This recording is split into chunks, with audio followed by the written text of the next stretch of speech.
I'm Boris, 28 years old, and I've always been the forgotten child in my family. My parents made it clear from day one that my sister Amanda was their golden child. But nothing prepared me for the day they announced a dream vacation to Hawaii and told me I wasn't invited. That vacation was the final straw in a lifetime of being second best. What they didn't expect was returning to find half their house empty and me gone without a trace. The looks on their faces when they realized I'd taken everything I'd ever paid for priceless. Before I dive into this story of family betrayal, drop a comment letting me know where you're watching from. Hit that like button and subscribe to join our community of real-life stories that might just validate your own experiences. Growing up in suburban Boston, I always sensed something was off about how my parents treated me compared to my sister. Amanda is 2 years younger than me, and from the moment she was born it seemed like I became invisible. Where I was quiet and thoughtful, Amanda was outgoing and theatrical. My parents, Robert and Linda, seemed to connect with her energy instantly, while my reserved nature left them unsure how to relate to me. The signs of favoritism were subtle at first, but became glaringly obvious as we grew older. When I was 12, I started noticing that Amanda always got new clothes for school while I was stuck with whatever still fit from the previous year. My parents would brush it off with excuses like, "Boys don't care about fashion," or, "We'll get you new things next time," but next time rarely came. What hurt more than material things was the emotional inequality. When I had my first saxophone recital in 7th grade after practicing for months, my parents showed up 15 minutes late and left early because Amanda had a stomachache. Yet they never missed a single one of her dance performances, sitting front row with flowers and taking hundreds of photos. Christmas mornings in our house were particularly painful. I'd watch as Amanda unwrapped the latest gaming console, brand new bike, or whatever was on her wish list, while I received practical items like socks, school supplies, or books from the clearance section. One year when I was 16, Amanda got a brand new smartphone while I received a $50 gift card. When I politely mentioned the disparity, my mother said, "Amanda needs more encouragement than you do. You're so self-sufficient." That became their favorite justification for the unequal treatment. I was mature, independent, low maintenance, all code for "we don't need to invest as much in you." Despite everything, I worked hard in school, hoping academic achievement might finally earn their attention. I graduated high school with a 4.2 GPA and earned a partial scholarship to State University for engineering. My parents attended my graduation, but spent most of the ceremony talking about how Amanda would likely be valedictorian when her time came. After college, I landed a decent job at a local engineering firm. The starting salary wasn't impressive, but it offered stability and growth potential. Rather than move out immediately, I made the decision to stay home to save money for a down payment on a house. This decision, while financially sound, put me back into the daily dynamics of our unbalanced family. What my parents didn't acknowledge was that after moving back, I began contributing significantly to household expenses. I paid $500 monthly for rent, covered the internet and streaming services, and often bought groceries.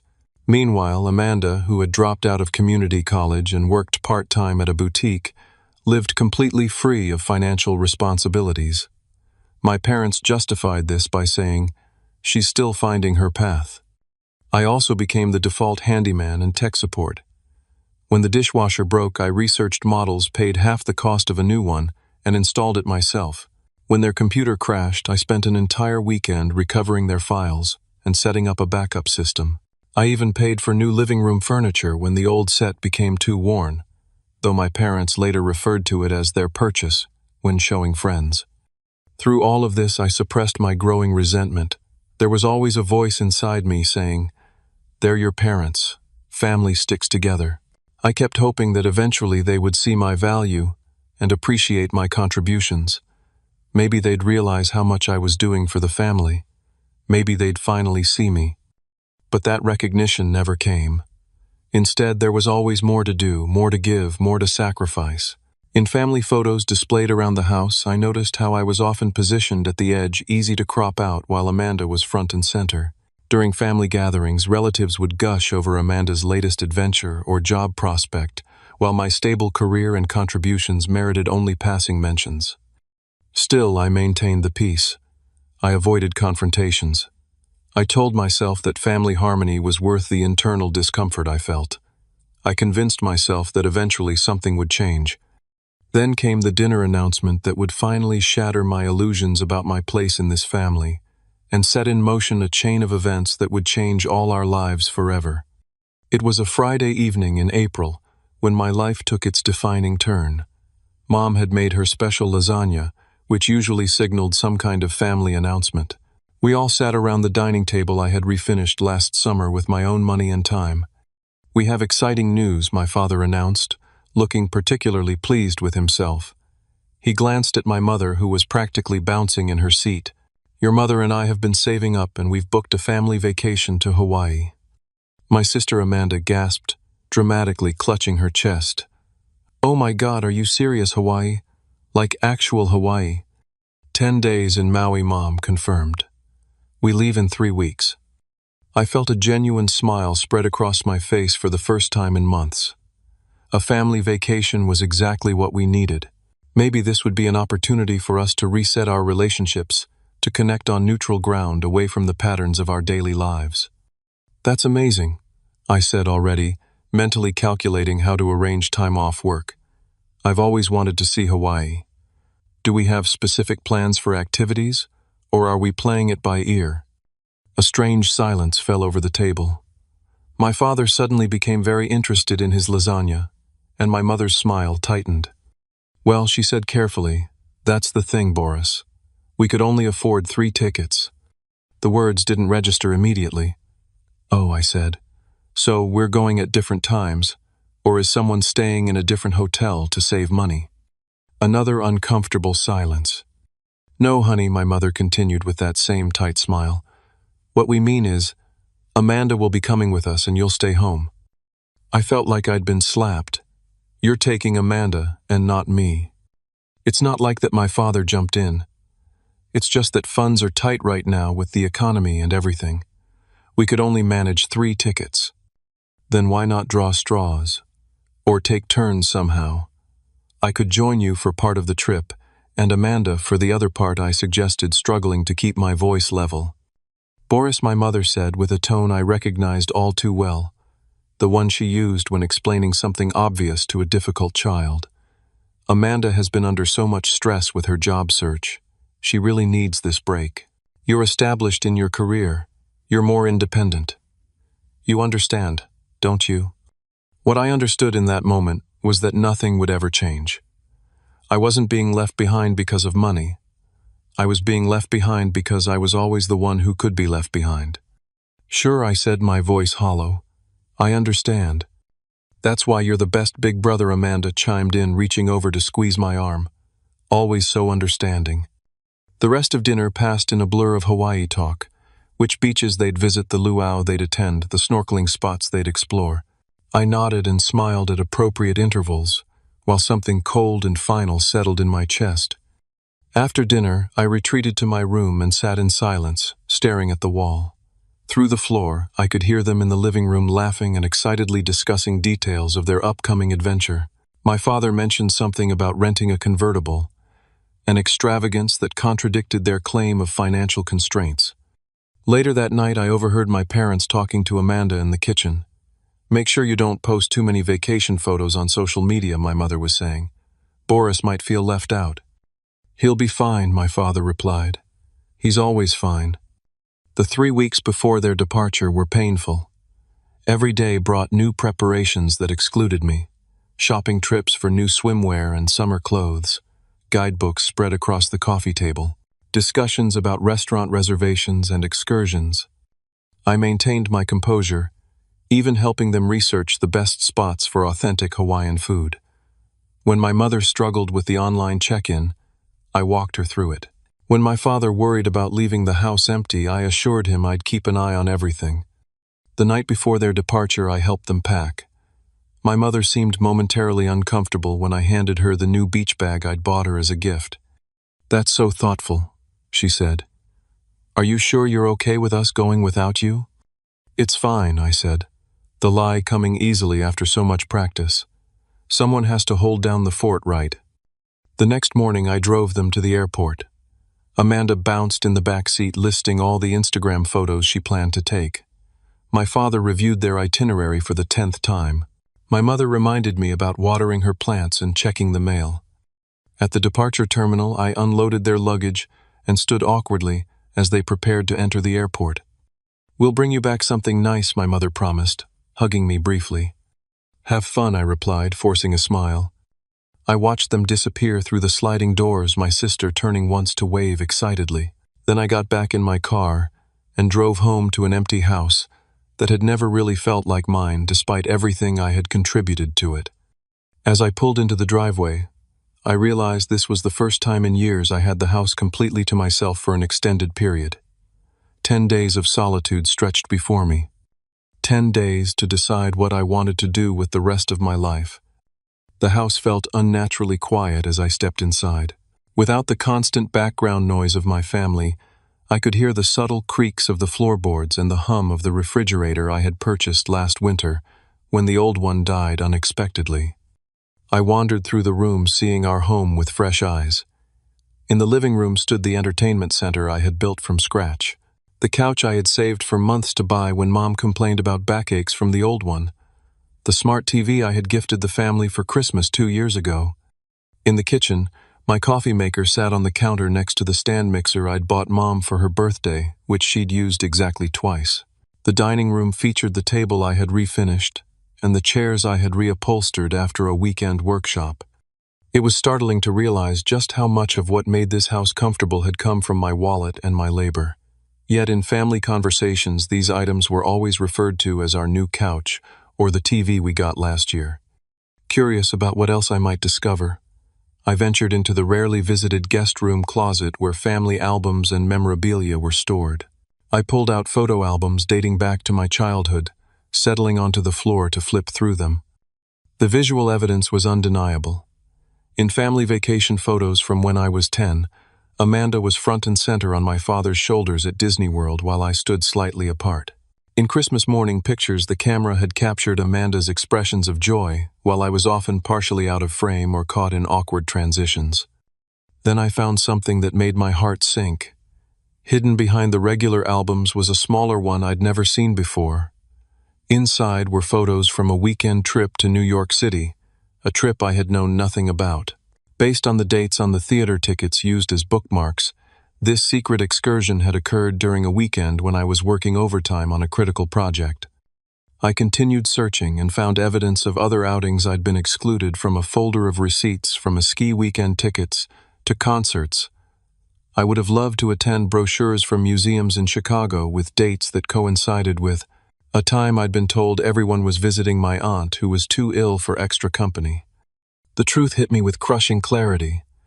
This Hawaii trip wasn't an anomaly. It was part of a pattern so ingrained that they didn't even see it as wrong anymore. With methodical determination, I began a financial audit of my contributions to the household. I retrieved bank statements, credit card bills, and receipts I had fortunately saved in my filing cabinet. Over the course of several hours, I created a spreadsheet documenting every major purchase I had made for the house, every bill I had paid, every repair I had funded. The total was staggering. In just the past 3 years, I had contributed over $20,000 beyond my agreed rent. Money that had effectively subsidized my parents' comfortable lifestyle and Amanda's free ride. I found receipts for furniture my parents had proudly shown off to relatives as their purchases. I discovered that the emergency loan I had given my father for car repairs had never been repaid despite his comfortable salary at the insurance company where he'd worked for 20 years. That evening, I called my best friend Tyler, someone who had witnessed my family dynamic for years but had always been tactful in his observations.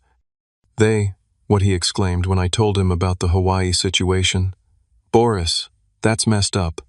You literally bought their dishwasher last year and they can't take you on vacation." "I guess I've been blind," I admitted. "I kept thinking if I just did more, they'd finally see me." "They see you," Tyler said gently. "They see you as the reliable one they can always take from without giving back. That's not love, that's exploitation." His words hit hard. "So what do I do?" "What do you want to do?" he countered. For the first time, I allowed myself to consider that question without the weight of family obligation clouding my judgment. The next day, I scheduled an emergency session with Dr. Marshall, a therapist I had seen briefly during a stressful period at work. I recounted the recent events and my discoveries. What you're describing sounds like a classic family dynamic, where one child is designated the responsible one, and another is the one who needs help, she explained. These roles become comfortable for everyone, except the person carrying all the weight. But they're my family, I protested weakly. Yes, and family should be the people who value you most, not the least, she replied. The question isn't whether you're related by blood. The question is whether this relationship as it stands is healthy for you. It's not, I admitted for the first time. Then what boundaries do you need to set for your own well-being? That question lingered as I drove home. Boundaries. The concept seemed foreign when applied to family, yet it was exactly what I needed. As I pulled into the driveway of the house that contained so many of my possessions but so little of my spirit, I made my decision. I deserved better. I deserved to be valued, to be considered, to be seen. If my family couldn't offer that basic respect, I needed to create a life where I could find it elsewhere. That night I slept better than I had in years, with the clarity of purpose that comes from finally acknowledging a painful truth and deciding to act on it. The next morning I began planning my exit with the same careful attention to detail that I applied to my engineering projects. This wouldn't be an impulsive reaction, but a thoughtful reclaiming of my life and dignity. It was time to build something new, a life where I was more than an afterthought. With 7 days remaining before my family's return, I began implementing my plan with methodical precision. First, I needed a comprehensive inventory of everything I had purchased for the house. I moved room by room with a notepad documenting each item, along with approximate value and date of purchase. The list was longer than I had initially realized: the living room television and sound system, the dining room table. I had refinished the patio furniture, the new water heater, the refrigerator, multiple small kitchen appliances, and countless decorative items that my mother had admired in stores, and I had later bought to please her. Next came the apartment hunt.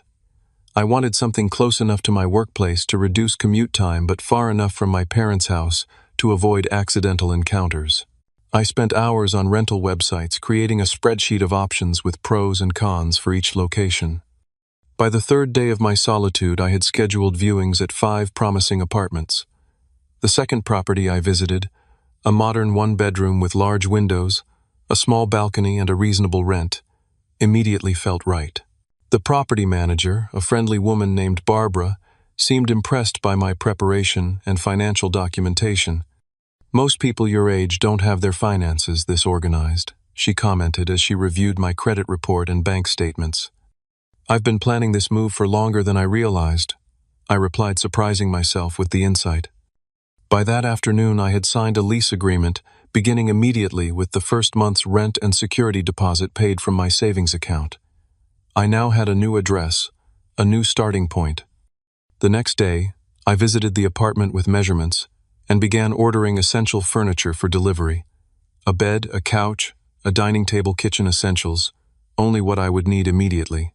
I could build the rest of my home, gradually choosing each item with purpose rather than necessity. I took 2 personal days from work to focus on the logistics of my move. I contacted a local moving company and scheduled them for the day before my family's return. Then I began the careful process of packing my belongings, starting with my bedroom. As I sorted through years of accumulated possessions, I made thoughtful decisions about what to keep. Some items held painful memories of trying to earn approval that never came. These I donated. Others represented genuine achievements or happy times, independent of my family's validation. These I carefully packed. The most complicated part was determining the ownership line for household items. I was determined to be scrupulously fair, taking only what I had genuinely purchased with my own money. I gathered receipts where I had them and bank statements showing purchases where I didn't. I created a detailed spreadsheet documenting each item I planned to take its purchase date, price, and method of payment. I made copies of all receipts and supporting documentation. I wasn't planning to steal anything. I was simply reclaiming what was legitimately mine. By day 5, my bedroom was packed into labeled boxes, and I had begun carefully removing my items from the shared spaces of the house. I worked systematically, filling the garage with packed boxes ready for the movers. On day 6, I visited my new apartment again to accept deliveries of my new furniture. I spent a few hours arranging the basics and setting up utilities in my name. The space was taking shape, becoming mine, in a way the family home had never been. That evening I sat at the dining room table and composed a letter to my family. I wrote and rewrote it several times, striving for a tone that was clear and firm but not vindictive. I wanted to explain my actions without seeking to hurt them as they had hurt me. The final version read, "Mom, Dad, and Amanda, by the time you read this, I will have moved out of the house. This decision hasn't been made hastily or emotionally, but after years of feeling undervalued and taken for granted in this family. The Hawaii trip was simply the final confirmation of what I've felt for years, that I am not considered an equal member of this family. While I understand that parents sometimes have favorites, the disparity in how you've treated Amanda and me has gone beyond preference into something harmful. I've taken only what belongs to me, items I purchased with my own money. I've left detailed documentation of these purchases on the computer desk. You'll notice many things missing because, as you may be surprised to learn, I've been financially supporting this household far beyond my agreed contribution for years. I don't share this to request repayment or to make you feel guilty, but simply to explain why so many items will be gone. This isn't theft. It's me finally recognizing my own worth. I've changed my phone number and email address.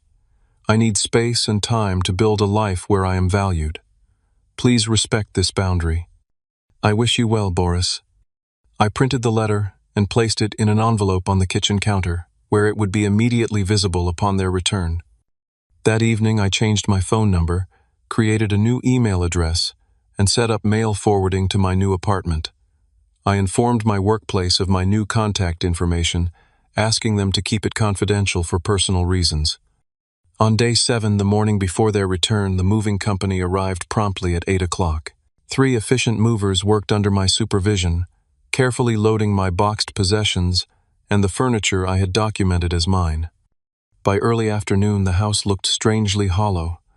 The living room without its television and entertainment center, the dining room with an empty space where the table had stood, the kitchen missing the refrigerator and several appliances. I did a final walkthrough, making sure I had left nothing behind that I wanted, and taken nothing that wasn't rightfully mine. I cleaned my bedroom thoroughly, stripping the bed and vacuuming the carpet. Before leaving, I stood in the entryway and looked at the house that had been my home but never really my place. I felt no sadness, only a strange lightness, as though setting down a heavy burden I had carried for too long. I locked the door, left my key on the hook in the garage, and drove away to begin my new life. I spent that night at Tyler's apartment, my phone turned off, trying to distract myself with pizza and video games, while anticipating the storm that would erupt when my family returned home the following afternoon. "You okay?" Tyler asked during a pause in the game. "You seem a million miles away." "Just wondering how they'll react," I admitted. "Part of me wants to be a fly on the wall. Based on what you've told me about them, I'm guessing there will be drama," Tyler said. "Are you prepared for that?" "As prepared as I can be," I replied. "I've documented everything. I've only taken what's mine. They can't argue with facts. But of course, family dynamics rarely operate on facts alone." The next day, I kept myself busy setting up my new apartment, arranging furniture, and unpacking essential items. Around 4 o'clock, knowing their flight was scheduled to land at 3, I finally turned my phone back on. Not my old number, but a temporary prepaid phone I had purchased, just to monitor the situation through mutual friends. I didn't have to wait long. At 4:30, a message from my cousin Rachel popped up. "What happened at your house? Your mom just called my mom hysterical, saying you've stolen everything and disappeared." I didn't respond, but it confirmed they had arrived home and discovered my absence. At 5 o'clock, Tyler called. "Your dad just called me 3 times in a row. I didn't pick up, but he left a voicemail demanding to know where you are. He sounds furious." "Did he mention the letter?" I asked. No, just that you've stolen half the house and better have a damn good explanation. By evening, I had received messages from 5 different relatives and friends, each reporting similar outreach from my panicked and angry parents. Apparently, they were systematically contacting everyone they could think of who might know my whereabouts. From these reports, I pieced together their reaction. According to my aunt, when they first entered the house, they thought they had been robbed and nearly called the police before finding my letter. My father had apparently had a shouting fit in the driveway that attracted the attention of several neighbors. My mother was alternating between tears and angry declarations that I had broken her heart. Amanda was reportedly in shock, repeating that she never thought I would do something like this. The next morning I went to work as usual, having notified my supervisor about my change in living situation and the possibility of family members trying to contact me there. Security had been briefed not to provide information about my schedule to visitors. It was a precaution that proved necessary. Around lunchtime, my supervisor stopped by my desk. "Your parents are downstairs," she said quietly. "Security didn't let them up as you requested. Do you want to speak with them?" I took a deep breath. "Not today. I'll deal with this on my terms, not theirs." She nodded, respecting my decision without asking for details. "They seem pretty upset. Security said they might wait in the parking lot." "Thanks for the warning," I said.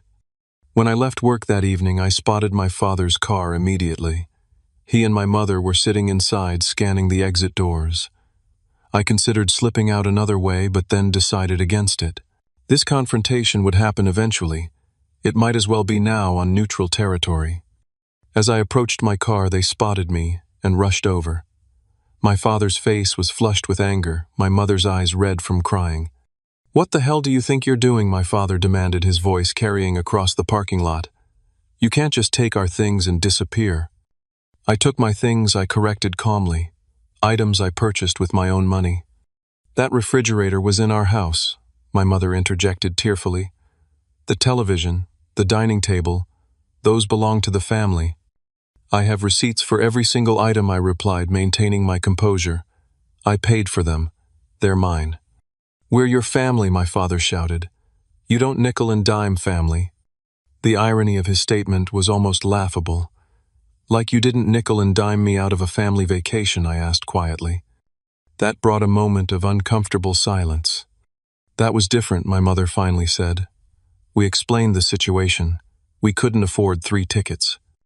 Yet you could afford a convertible rental," I noted. "And from what I saw on Amanda's Instagram, quite a few expensive restaurant meals and shopping trips." My father's face darkened. "You're being petty and childish. This is about a vacation. You dismantled our home." "No, this isn't about a vacation," I clarified. "The vacation was just the final example of where I stand in this family. This is about years of being treated as less important, less valuable, less worthy of consideration than Amanda." "That's ridiculous," my mother protested. "We love you both the same." "Love isn't just words, Mom. It's actions. And your actions have consistently shown that Amanda comes first every single time." We continued this circular argument for several minutes, until I finally held up my hand. "I've said what I needed to say. I've taken only what belongs to me. I've left documentation proving my ownership. I'm not coming back." "You can't just cut us off," my father insisted, his anger giving way to something that looked almost like fear. "We're your parents." "I'm not cutting you off," I explained. "I'm establishing boundaries. When you're ready to acknowledge how you've treated me and make genuine changes, we can talk about building a new relationship." I got into my car, ignoring their continued protests, and drove away, watching them shrink in my rearview mirror. 3 days later, Amanda showed up at my workplace. Unlike our parents, she took a different approach, waiting quietly by my car, with none of the dramatic confrontation our parents had attempted. "Nice apartment," she said when I approached, surprising me. "I asked around until someone told me the area you moved to. I drove around until I spotted your car this morning." "That's a bit stalkerish," I commented, unlocking my door. "Desperate times," she shrugged. "Can we talk, please? Not here, but somewhere neutral." Against my better judgment, I agreed to meet her at a coffee shop a few blocks away. When we were settled with our drinks, she looked at me with an expression I couldn't quite read. "They're really upset," she began. I imagine they are, I replied. Their live-in handyman ATM and emotional punching bag has left. She winced. Is that really how you see it? How else should I see it, Amanda?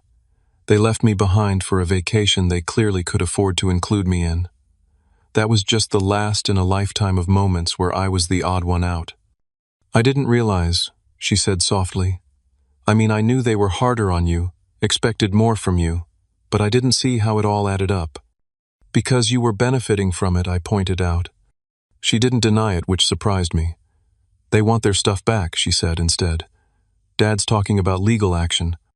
I laughed without humor. Let him try. I have receipts for everything I took. I paid for it all, not them. The house looks empty, she admitted. I didn't realize how much of the stuff was actually yours. Neither did they, apparently. They just assumed everything in their house belonged to them regardless of who paid for it. Amanda fidgeted with her coffee cup. They're saying you stole from them out of jealousy over the Hawaii trip. They can say whatever makes them feel better, I replied. The truth is, in the documentation I left behind. Did they even look at it? Dad threw it in the trash, she admitted. But I took it out later and looked through it. It's a lot of money you've spent on the house. Yes, it was. We sat in silence for a moment before she asked, Are you really not coming back? Not to that situation, no. I deserve better than to be treated as an afterthought in my own family. What about me? She asked in a small voice. I know I've been privileged, but you're still my brother. I considered her question carefully. That's up to you, Amanda. I'm building a life where I'm respected and valued. If you want to be part of that life, you'll need to recognize the dynamic that existed and not perpetuate it. She nodded slowly. I'd like to try.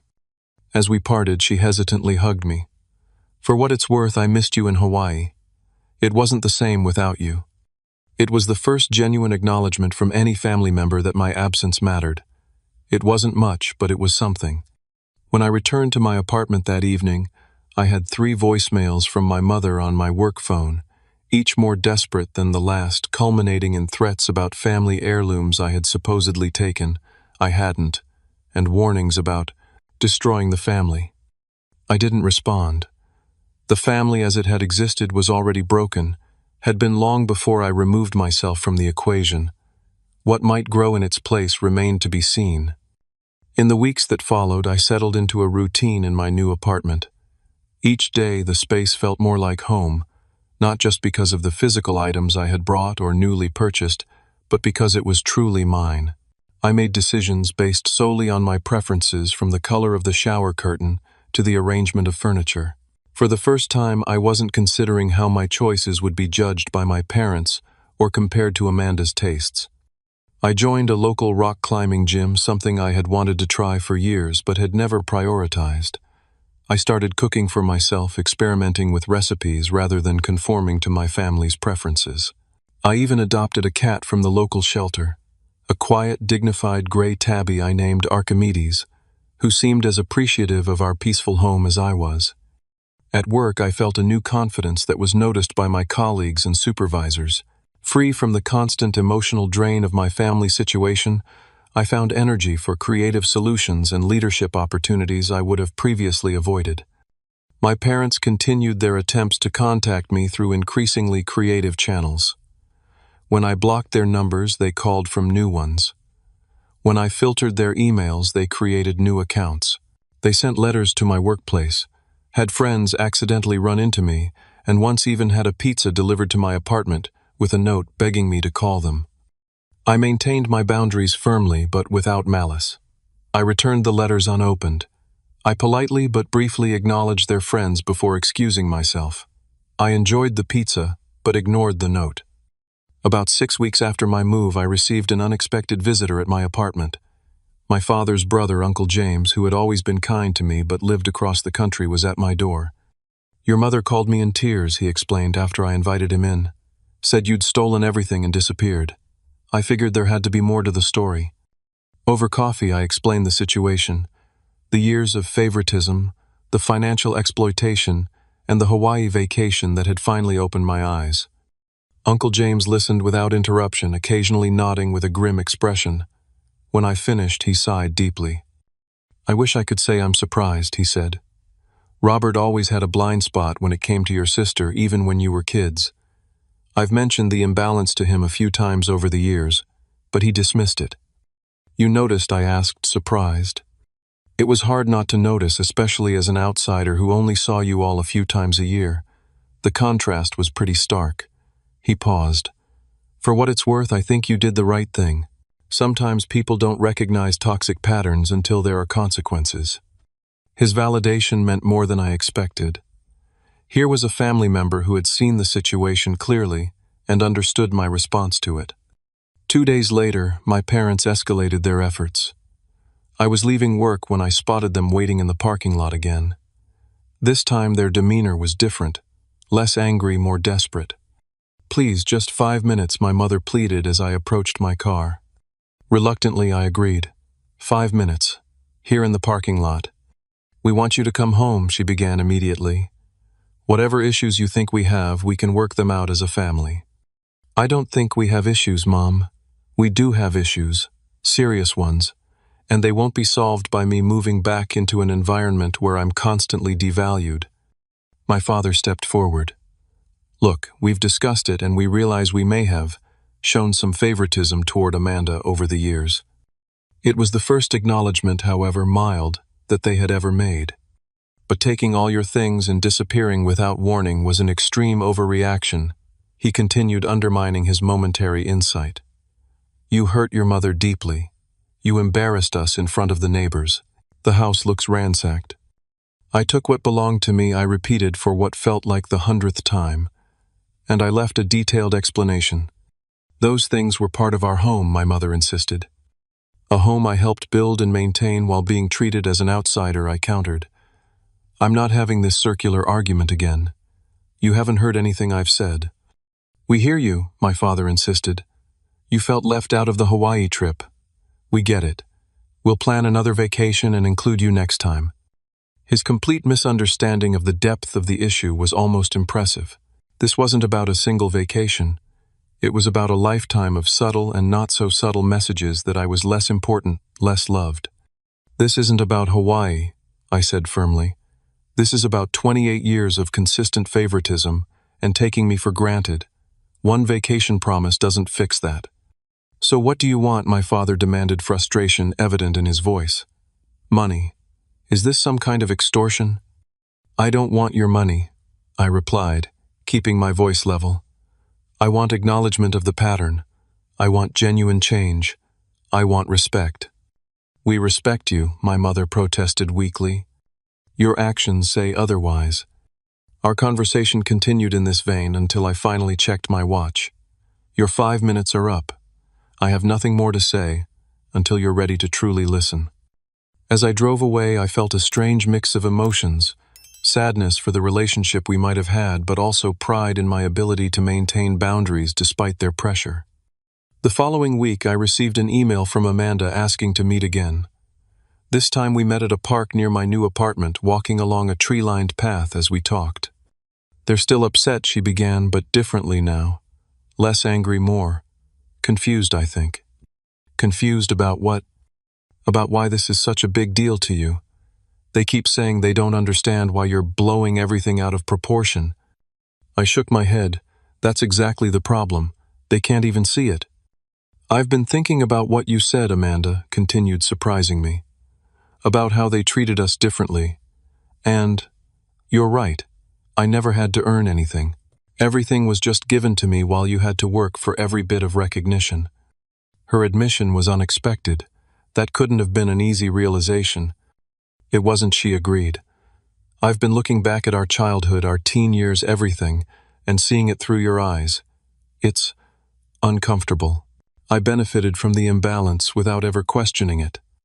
"Most people wouldn't question a situation that works in their favor," I pointed out.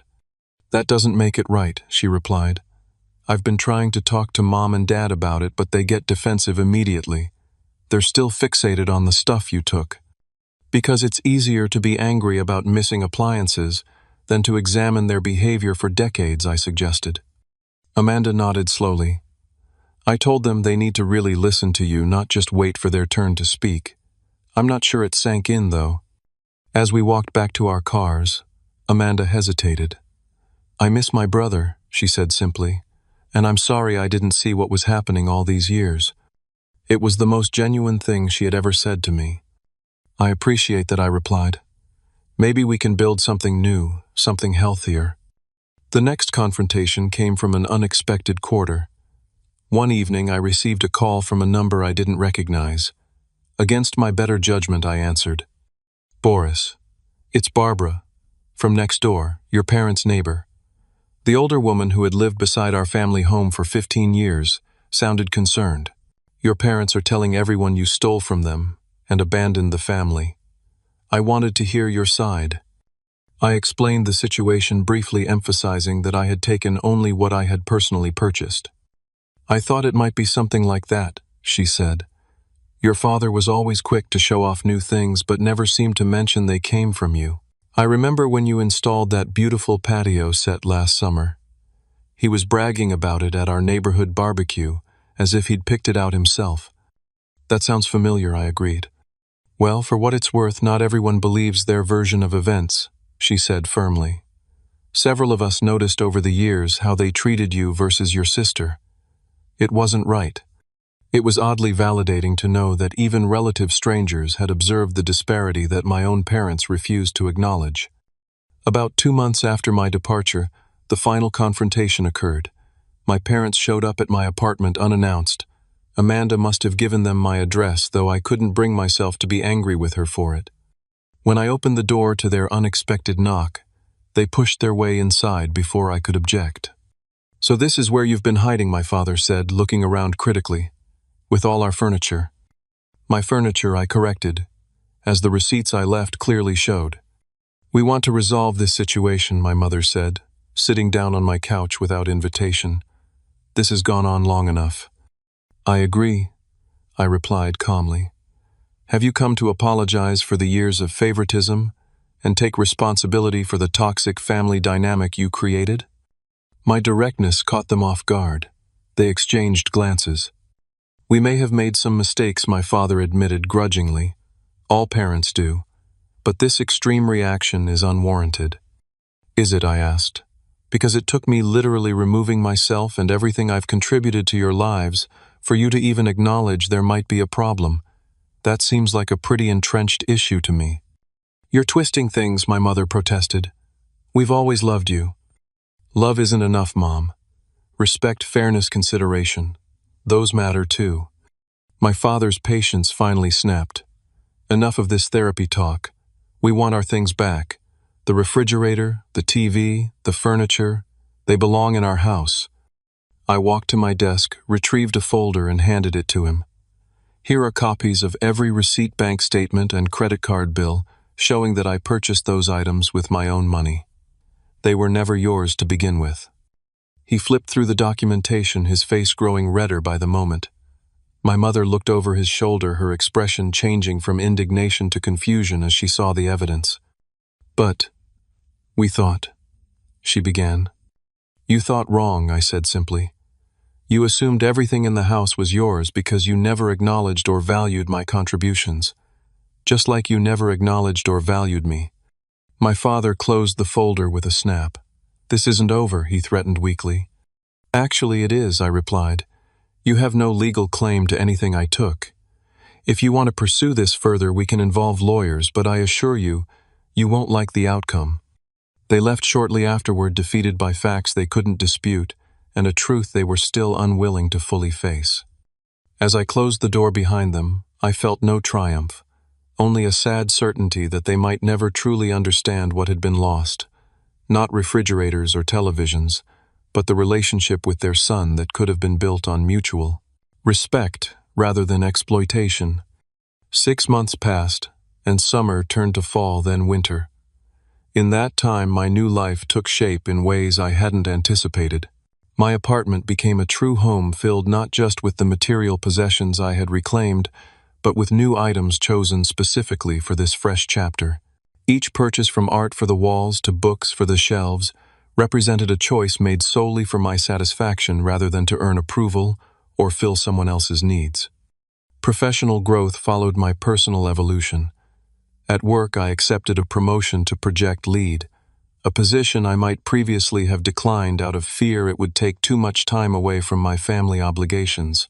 My colleagues noticed the change in me, a new confidence, a willingness to speak up, a comfort in my own skin that had been missing before. What surprised me most was how my social circle expanded once I was free from the constant emotional drain of my family situation. I joined a book club, started attending community events, and reconnected with old friends who had gradually drifted away during the years I was too consumed with family drama to nurture those relationships. Among those new connections was Jessica, a landscape architect I met at a volunteer event for the local park. Our relationship developed slowly and thoughtfully, built on mutual respect and clear communication, qualities I now recognized as essential rather than optional. "You're different from most guys I've dated," she told me one evening as we cooked dinner together in my apartment. "You're so intentional about everything. The way you listen, the way you express what you need. It's refreshing."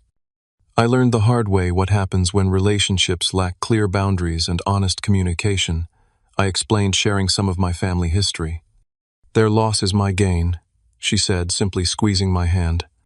My relationship with my immediate family evolved in unpredictable ways during those months. My parents cycled through various approaches: anger, guilt bargaining, and eventually a strained acceptance that our relationship had fundamentally changed. Contact was minimal, but not completely severed. Occasionally, my mother would send a text message about a family event or holiday gathering. I responded politely but maintained my boundaries, declining invitations that felt like attempts to pull me back into old patterns rather than build something new. What surprised me was the outreach from extended family. Uncle James stayed in regular contact, calling every few weeks to check in. My grandmother, who had always been quietly supportive but deferential to my parents, began sending me handwritten letters that acknowledged the family dynamics in her own subtle way.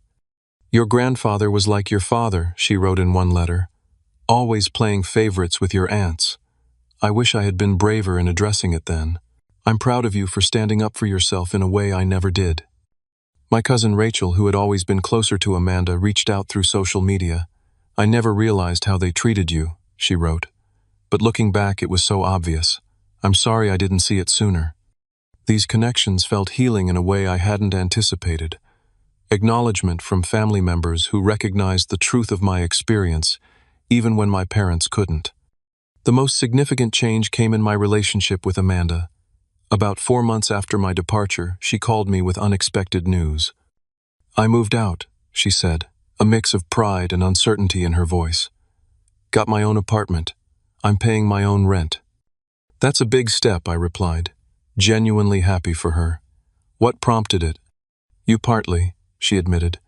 "Seeing you build your own life made me realize I was stuck in this weird child role at 26, but also, things got strange after you left. Mom and Dad started putting all their focus on me, and it was suffocating. I finally understood a tiny fraction of what you were talking about. We began meeting regularly for coffee or dinner, building a sibling relationship that for the first time existed independent of our parents' influence. It wasn't always smooth. Amanda had years of conditioned behavior to unlearn, but it was authentic in a way our previous interaction never had been. "They talk about you all the time," she told me during one of our dinners. "The house feels empty without all the stuff you bought. Mom keeps saying the new refrigerator they had to buy doesn't work as well as the old one." "Do they ever acknowledge why I left?" I asked. She shook her head. "Not really. They frame it as you being oversensitive or going through some kind of phase. But I think deep down they know. They just can't admit it to themselves." The most dramatic development came around the 6-month mark of my departure. My mother called one Sunday afternoon, her voice uncharacteristically hesitant. "We'd like to talk," she said. "Your father and I. No agenda, no demands. Just talk." I agreed to meet them at a neutral location, a quiet coffee shop halfway between our homes. When I arrived, they were already seated, looking smaller, somehow less certain than I remembered. "Thank you for coming," my father began stiffly. "We appreciate it." "What did you want to discuss?" I asked directly. My mother took a deep breath. "We've been doing some thinking, and some talking with a counselor." That surprised me. My parents had always dismissed therapy as something for weak people. Amanda suggested it. My father explained correctly, reading my expression. Said we needed outside perspective. The thing is, my mother continued, we didn't realize.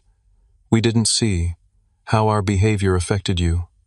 It wasn't a full acknowledgement, but it was more than they had ever offered before. We're not saying we did everything wrong, my father added quickly, but we recognized there was an imbalance in how we treated you and your sister. And we miss you, my mother said simply. The house isn't the same without you in it. Or without all the things I bought, I couldn't help asking. My father flushed. That's not fair. Yes, we miss the conveniences, but we miss our son more. We talked for nearly 2 hours, covering ground we had never explored before. They listened more than they had ever listened, though old defensive patterns emerged periodically. They didn't fully grasp the depth of the damage done, but they were trying. Awkwardly imperfectly, but genuinely trying. We'd like to start over, my mother said as we prepared to leave. Not pretending nothing happened, but building something new. Would you be open to that? I considered her question carefully. I'm open to trying, I said finally, but with clear boundaries and expectations. I won't return to the old dynamic. That's fair, my father conceded. As I drove home, I reflected on the strange journey of the past 6 months. I had left home feeling angry and undervalued, determined to create distance between myself and the source of my pain. What I hadn't anticipated was how that distance would create space for healing, not just for me, but potentially for all of us. I had no illusions that one coffee shop conversation had solved decades of dysfunctional family patterns. True change would take time, effort, and consistent action from all parties. There would be backsliding defensive reactions and difficult moments ahead. But for the first time, I faced those challenges from a position of strength rather than need. I had built a life that was fulfilling on its own terms. I had created boundaries that protected my self-worth. I had discovered that family, whether biological or chosen, should be a source of support and respect, not a drain on your spirit. The most valuable lesson I learned through this experience was that sometimes walking away isn't an ending but a beginning. Sometimes the bravest thing you can do is refuse to accept treatment that diminishes you, even when that treatment comes from those who are supposed to love you most. And sometimes that refusal becomes the catalyst for change that would never have happened otherwise. I don't know what the future holds for my relationship with my parents. Perhaps we'll build something healthier than what came before. Perhaps we'll maintain a distant but cordial connection.